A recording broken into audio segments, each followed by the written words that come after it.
હરિઓમ શ્રી કૃષ્ણ વંદે જગત। કેમ છો મારા વાલા મિત્રો? મજામાં ને? ફરી એકવાર આપણે ગીતા જ્ઞાન ગંગાની ખાસ ચતુર્માસ શ્રેણી સંપૂર્ણ સનાતન ધર્મ પરિચયમાં આપ સૌનું હાર્દિક સ્વાગત છે।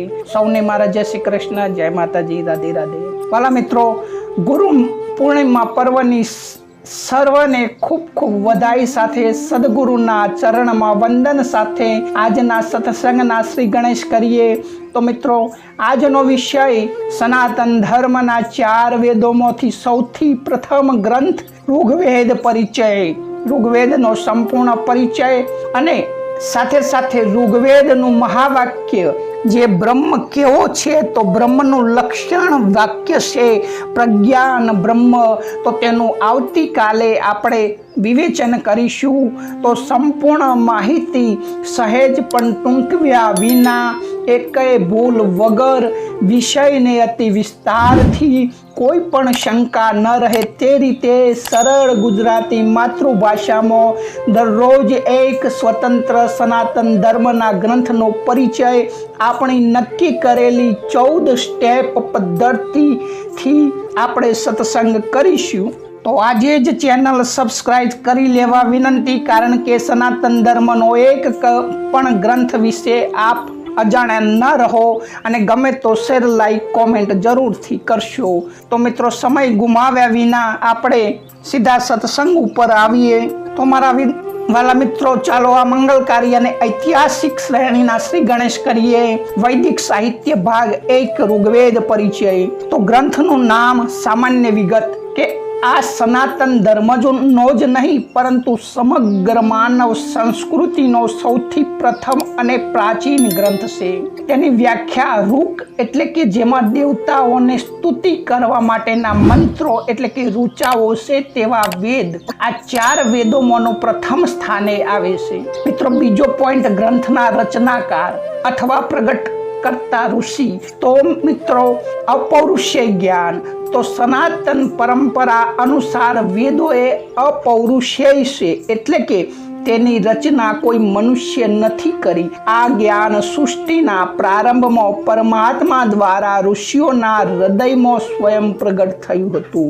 મંત્ર દ્રષ્ટા ઋષિઓ એટલે કે આ ઋષિઓ આ મંત્રના કર્તા એટલે કે લેખક નથી, પરંતુ દ્રષ્ટા એટલે કે જેમણે ધ્યાનની અવસ્થામાં મંત્રોના દર્શન કર્યા છે। ઋગ્વેદના મુખ્ય દ્રષ્ટા ઋષિઓમાં વશિષ્ઠ ઋષિ, વિશ્વામિત્ર ઋષિ, વામદેવ ઋષિ, અત્રિ ઋષિ, ભરદ્વાજ ઋષિ અને અંગિરા ઋષિ વગેરે મનાય છે। તો આ જ્ઞાનને પાછળથી મહર્ષિ કૃષ્ણદેપાય માને વ્યવસ્થિત કર્યું, જેને આપણે વ્યાસજી કહીએ છીએ, તેથી તેઓ વેદ વ્યાસ કહેવાયા। તો મિત્રો, ત્રીજો પોઈન્ટ ઐતિહાસિક પૃષ્ઠભૂમિ અને ઉદ્ભવ કાળની પરિસ્થિતિ। તો કેવી પરિસ્થિતિમાં વેદોની ઉદ્ભવ થયો? તો સૃષ્ટિના આરંભ કાળમાં જ્યારે માનવ સભ્યતા પાપા પગલી પાડી રહી હતી, ઉત્થાન થઈ રહ્યું હતું, ત્યારે મનુષ્યની પ્રકૃતિના તત્વો અગ્નિ, વાયુ, જળ અને સૂર્ય પ્રત્યે અહોભાવ હતો માનવને। તે સમયે સમાજ એકદમ પવિત્ર, પ્રાકૃતિક અને ચિંતનશીલ હતો। પ્રકૃતિની શક્તિઓને ઈશ્વરનું જ રૂપ માની તેમની કૃપા મેળવવા અને બ્રહ્માંડના રહસ્યોને સમજવા માટે આ મંત્રો પ્રગટ થયા હતા। આગળનો પોઈન્ટ મુખ્ય વિષય વસ્તુ અને કેન્દ્રીય સિદ્ધાંત। તો મુખ્ય વિષય જોઈએ કે ઋગ્વેદનો મુખ્ય વિષય જ્ઞાન અને સ્તુતિ છે, જેમાં બ્રહ્માંડની ઉત્પત્તિ, દેવોની આરાધના, યજ્ઞની પવિત્રતા અને સામાજિક કર્તવ્યોનું વર્ણન છે। મિત્રો, આનો કેન્દ્રીય સિદ્ધાંત જે અદ્વૈતમાં માને છે, ભલે તેમાં અલગ અલગ દેવતાઓ એટલે કે અગ્નિ, ઇન્દ્ર, વરુણની સ્તુતિ છે, પરંતુ તેનો મૂળ સિદ્ધાંત એકેશ્વરવાદ અદ્વૈત છે। તે સ્પષ્ટ કરે છે કે પરમ તત્વ એક જ છે। મિત્રો, આગળનો પોઈન્ટ જોઈએ સંવાદ શૈલી। તો ઋગ્વેદ મુખ્યત્વે પ્રાર્થનામય શૈલીમાં છે, પરંતુ કેટલાક બહુ જ પ્રખ્યાત અને રસપ્રદ સંવાદો પણ છે, જેમ કે પુરુરવા ઉર્વશી સંવાદ જે માનવ અને અપ્સરા વચ્ચેનો સંવાદ છે, વિશ્વામિત્ર અને નદી સંવાદ જે ઋષિ વિશ્વામિત્ર અને વેગવતી નદીઓ વચ્ચેનો સંવાદ છે, જો નદીઓ ઋષિને જવાનો માર્ગ આપે છે, યમ અને યામી સંવાદ। તો મિત્રો આગળનો પોઈન્ટ સ્વરચના એટલે કે ચાર્ટ તેના ઓકળા। તો ઋગ્વેદની રચના ખૂબ જ વૈજ્ઞાનિક રીતે બે પદ્ધતિમાં વહેંચવામાં આવી છે। આપણે મુખ્ય મંડળ પદ્ધતિ સમજીશું કે કુલ મંડળ એટલે કે ભાગ 10 છે, કુલ સૂક્ત એટલે કે પ્રકરણ 1028 છે, જેમાં 11 બાલખિલ્ય સૂત્ર છે। બાલખિલ્ય વિશે મિત્રો આપ જાણતા હશો કે અંગૂઠા જેવડા ઋષિઓ હતા। તો કુલ ઋચાઓ એટલે કે મંત્રો અંદાજિત 10,552 અને કેટલીક શાખાઓમાં 10,580 પણ મનાય છે। 7મો પોઈન્ટ મિત્રો કે દરેક મંડળનો સંક્ષિપ્ત પરિચય। તો મંડળ 1માં વિવિધ ઋચાઓ દ્વારા અગ્નિ અને ઇન્દ્રદેવની સ્તુતિના મંત્રો છે। મંડળ 2 થી 7મો આને વંશ મંડળ કે કુળ મંડળ પણ કહે છે, કારણ કે આ પ્રાચીન ભાગ છે અને દરેક મંડળ કોઈ એક ચોક્કસ ઋષિના પરિવાર, જેમ કે 3જું મંડળ વિશ્વામિત્ર વિશે, 7મું મંડળ વશિષ્ઠ દ્વારા દષ્ટ થાય છે। મંડળ 8મો કર્ણ ઋષિના વંશજોના મંત્રો મુખ્ય છે। 9મા મંડળમાં આ મંડળ સંપૂર્ણ પદે સોમદેવ એટલે કે દિવ્ય ઔષધિ અને આનંદના દેવતાને સમર્પિત છે। અને મિત્રો 10મું મંડળ આ સૌથી છેલ્લું ઉમેરેલું આધુનિક મંડળ માનવામાં આવે છે। આમાં જ બ્રહ્માંડની ઉત્પત્તિનું એટલે કે નાસદીય સૂક્ત અને સમાજ વ્યવસ્થાનું પુરુષ સૂક્ત આવેલું છે। મિત્રો 8મો પોઈન્ટ કે ગ્રંથના મહત્વના સૂત્રો, શ્લોકો અને તેનો અર્થ। તો મિત્રો ગાયત્રી મંત્ર આપ સૌ જાણીએ છીએ કે ગાયત્રી મંત્ર વિશે ઓમ ભુવસ્વ તસ્સવિતુર્વરેણ્યં ભર્ગો દેવસ્ય ધીમહિ ધિયો યો ન પ્રચોદયાત। પરંતુ આ મંત્ર ક્યાંથી આવે એ આપણે જાણતા નથી। તો મિત્રો જાણી લો કે ગાયત્રી મંત્ર ઋગ્વેદના 3જા મંડળમાં ઋષિ વિશ્વામિત્ર દ્વારા દષ્ટ ગાયત્રી મંત્ર આવેલો છે, જે સૂર્યનારાયણ એટલે કે સવિતુની આરાધના છે।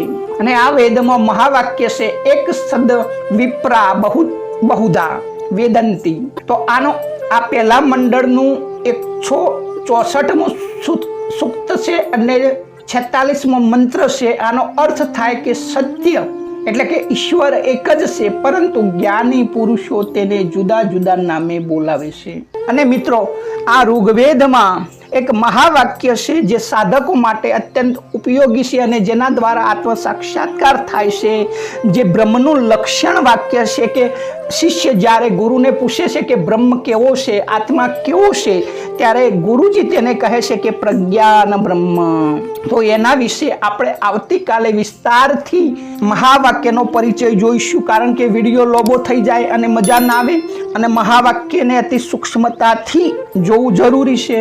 તો મિત્રો આગળનો પોઈન્ટ 9મો વ્યવહારિક દ્રષ્ટાંતો અને તેની કથાઓ, જેમ કે નદી સંવાદ દ્રષ્ટાંત કે જ્યારે ઋષિ વિશ્વામિત્ર લશ્કર અને રથ સાથે વ્યાસ અને શત્રુંદ્ર એટલે કે સતલજ નદીના કિનારે પહોંચ્યા, જ્યારે એ રાજા હતા ત્યારે નદીઓમાં પૂર હતું। ઋષિએ નદીઓને બહેનોની જેમ સ્તુતિ કરી, તો નદીઓએ ઉત્તર આપ્યો કે અમે ઈશ્વરના નિયમથી વહીએ છીએ, પણ આપના આ પવિત્ર વચનો સાંભળી અમે આપના રથના પૈડા ડૂબે નહીં એટલા નીચા નમી જઈએ છીએ, જેથી આપ આસાનીથી પાર કરી શકો। તો આ દ્રષ્ટાંત દર્શાવે છે કે નમ્રતા અને સાચી પ્રાર્થનાથી પ્રકૃતિ પણ માર્ગ આપે છે। મિત્રો આગળનો પોઈન્ટ 10મો વૈજ્ઞાનિક અને દાર્શનિક દ્રષ્ટિકોણ। તો નાસદીય સૂત્ર એટલે કે વૈજ્ઞાનિક અભિગમ। ઋગ્વેદનું 10મું મંડળ જે નાસદીય સૂત્ર વિજ્ઞાનના બિગ બેગ થિયરી ની ખૂબ નજીક છે। તેમાં લખ્યું છે કે સૃષ્ટિની ઉત્પત્તિ પહેલા ન તો અસત હતું, ન સત હતું, ન આકાશ હતું, ન મૃત્યુ હતું, ન અસત હતું, ન અમરત્વ હતું, માત્ર એક અંધકાર અને અગાધ જળ હતું, જેમાંથી તપસ એટલે કે ઉર્જા દ્વારા સૃષ્ટિ ઉત્પન્ન થઈ। અને મિત્રો જે વડીલ હશે સમજ્યા કે એમને ખબર હશે કે ભારત એક ખોજ નામની સિરિયલ આવતી, તેમાં શરૂઆત થતી ત્યારે આ મંત્ર ગવાતો અને ઉપનિષદ ગંગા નામની પણ ગુજરાતી સિરિયલ આવતી, તેમાં પણ આ વિશે ચર્ચા ખૂબ કરેલી છે. તો મિત્રો 11મો પોઈન્ટ, વર્તમાન સમયમાં તેની ઉપયોગિતા શું? તો આપણને પ્રશ્ન થાય કે ભાઈ વેદોની અત્યારે શું જરૂર? તો એક તો સંગઠન સૂત્ર એટલે કે સામાજિક એકતા. તો ઋગ્વેદનો સૌથી છેલ્લો મંત્ર આજના સમયમાં સૌથી વધુ ઉપયોગી છે. સંગત સ્વદ્વ સંગદધ્વ સંવો મનાસી જાનતામ. તો સાથે ચાલો, સાથે બોલો અને આપના મન એક સરખા સદવિચારો વાળા બનો. તો આજના અંદરો અંદર લડતા સમાજ માટે આ ટીમવર્ક, લોકશાહી અને ભાઈચારાનો શ્રેષ્ઠ સંદેશ છે. તો મિત્રો આ ઋગ્વેદને વિસ્તારથી જોવા માટે તો આખો ઋગ્વેદ વાંચવો જરૂરી છે. અને જો ઋગ્વેદ સંસ્કૃતમાં હશે તો આપ વાંચી ના શકો તો તેની મુખ્ય ટીકાઓ અને ભાષ્યો. 12મો પોઈન્ટ, તો પ્રાચીન સમયમાં યાસ્કાચાર્યનું નિરુક્ત આના શબ્દોને સમજવા માટે શ્રેષ્ઠ છે. અને મધ્યકાળમાં આચાર્ય સાયણ જે 14મી સદીમાં થઈ ગયેલાનું ભાષ્ય ઋગ્વેદને સમજવા માટે સૌથી પ્રમાણભૂત માનવામાં આવે છે. અને પાછળથી આદિ શંકરાચાર્યજી દ્વારા વેદાંત દર્શનનો પાયો નામની ટીકા પણ ઋગ્વેદના આ જ્ઞાનને સમજવા માટે પૂરતી છે. તો મિત્રો 13મો પોઈન્ટ, ફલશ્રુતિ અને નિષ્કર્ષ. તો ફલશ્રુતિમાં ઋગ્વેદના મંત્રોનું શ્રવણ કે પઠનથી મનુષ્યની બુદ્ધિ તીવ્ર બને છે. જેમ કે ગાયત્રી મંત્રથી વ્યક્તિ પવિત્ર બને છે, તેમાં સદગુણોનો વિકાસ થાય છે અને તેને ભૌતિક સમૃદ્ધિની સાથે સાથે આત્મિક શાંતિ મળે છે. તો આનો નિષ્કર્ષ શું? તો ઋગ્વેદ એ માનવ જાતને અંધકારમાંથી પ્રકાશ તરફ લઈ જતી જ્ઞાનની પ્રથમ જ્યોત છે. તો મિત્રો આજનો ઋગ્વેદનો સત્સંગ અહીં પૂરો થાય છે. આજ ઋગ્વેદનું મહાવાક્ય જે બ્રહ્મનું લક્ષણ વાક્ય બતાવે છે, પ્રજ્ઞાન બ્રહ્મ.